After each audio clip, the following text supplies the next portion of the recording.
Azizah dari kelas 12 Farmasi. Tujuan yaitu untuk melengkapi laporan proyek yang sudah ditugaskan oleh Bapak Ibu Guru SMK Duta Karya berupa video. Di sini saya akan menjelaskan tahap proyek yang dilaksanakan pada hari Kamis 9 Desember 2021 berupa video pembuatan puyer. Alat dan bahan sebagai berikut. Alat 1.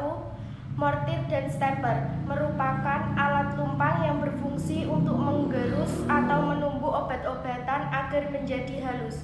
Kedua, sendok tanduk sebagai alat untuk mengambil sediaan padat atau serbuk.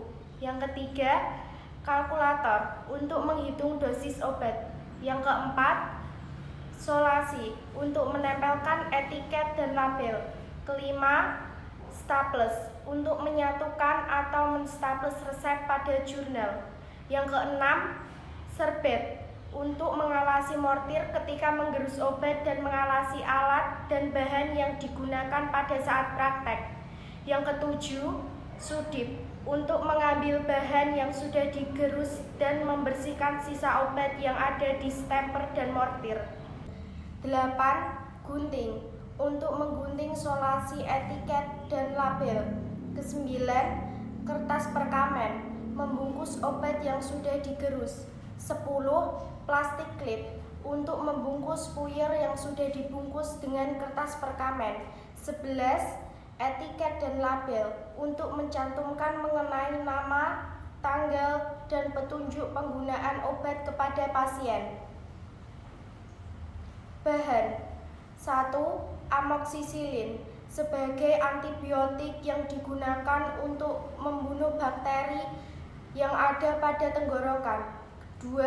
Ambroxol berkhasiat untuk mengencerkan dahak. 3. CTM berkhasiat sebagai antihistamin. 4. Equal sebagai zat tambahan yang digunakan untuk menambah rasa manis pada obat. Powder manufacturing procedure. First, prepare tool and materials. Second, balance the scales. Third, check the characteristic of the drug. Fourth, fill cardstock.